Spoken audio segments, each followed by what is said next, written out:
대학교에서 겪은 일이다. 우리 학교는 지방에 있는 터라 주변에 산이 많다. 산이라고 하기에는 낮고 언덕이라고 하기에는 높은 그런 애매한 산들이다. 하지만 그런 산 속에 폐가가 하나 있다.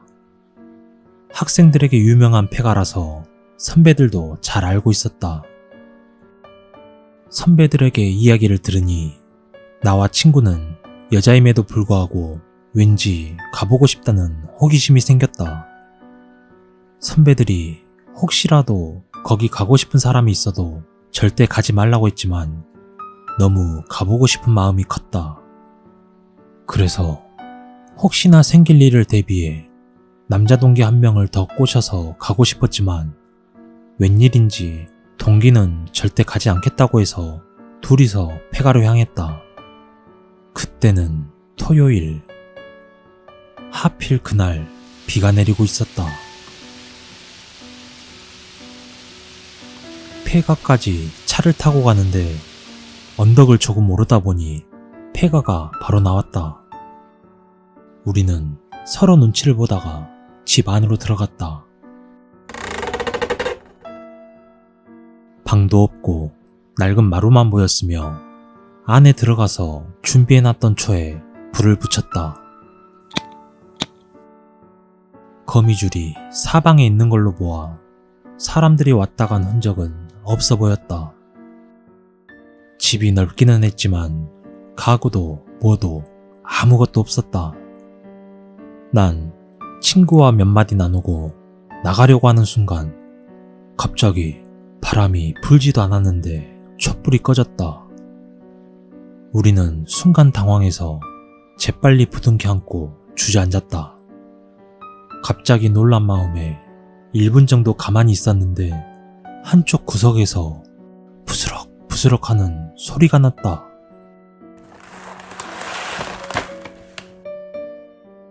우린 진짜 너무 무서워 제대로 서 있지도 못했다. 그때 친구가 주머니에 있던 라이터를 켜고 소리가 나는 방향으로 시선을 향했다. 근데 그 순간 우리는 너무 깜짝 놀라서 비명도 지를 수 없었다. 머리를 풀어헤친 여자가 구석에 웅크리고 있었다.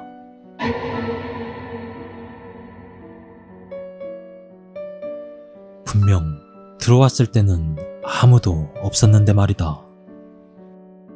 그 여자는 등을 돌리고 쌀단지 같은 걸 파고 있었다. 우리는 너무 놀라서 비명을 지르며 그 집을 뛰쳐나왔다.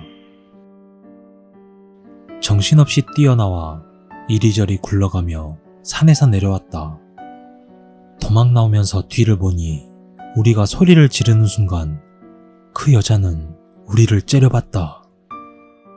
우린 기숙사로 뛰어들어갔고 기숙사에 도착하자마자 안심한 우리는 곧바로 잠이 들었다.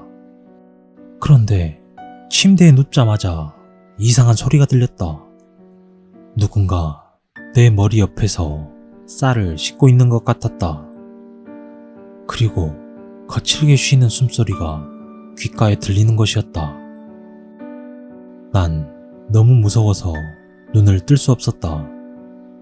하지만 소리가 계속 들리자 참을 수가 없었고 무섭지만 소리의 정체가 궁금해서 용기를 내어 침대에서 일어났다. 그러나 침대에는 아무도 없었다. 그리고 소리 또한 나지 않았다.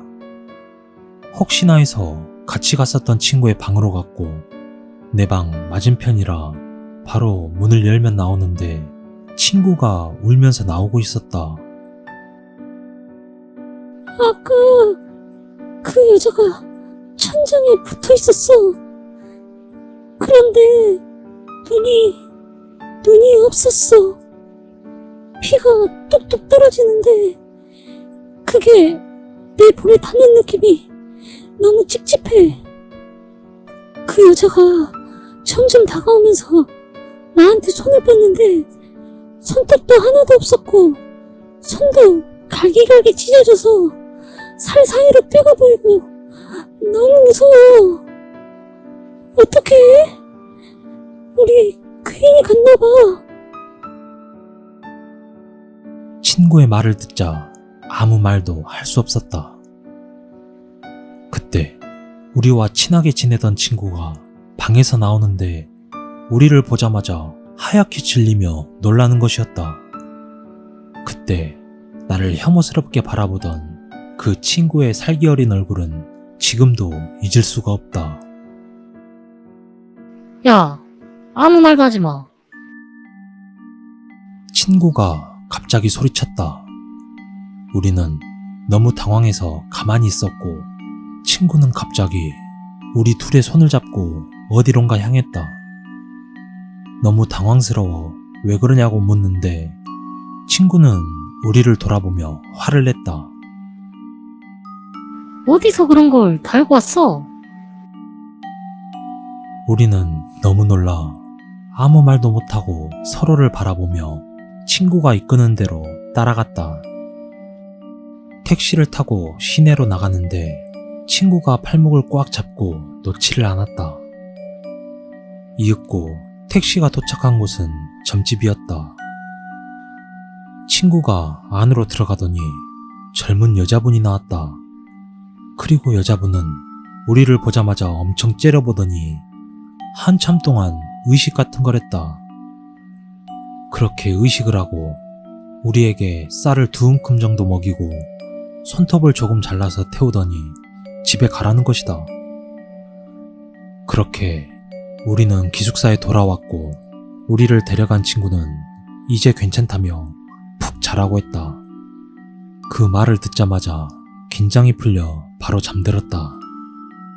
그리고 다음날 잠을 푹 잘 수 있었고 아무 일도 없었다.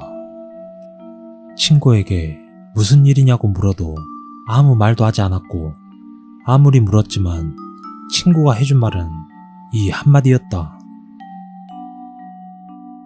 쌀 먹는 양은 잘 먹을 수 있게 절대 방해하지 마. 지금도 그 일에 대해서는 아무 말도 해주지 않는다. 평소에 워낙 잘 웃고 착하고 밝은 친구라서 그때 친구가 지었던 질린 표정은 아직도 잊을 수가 없다.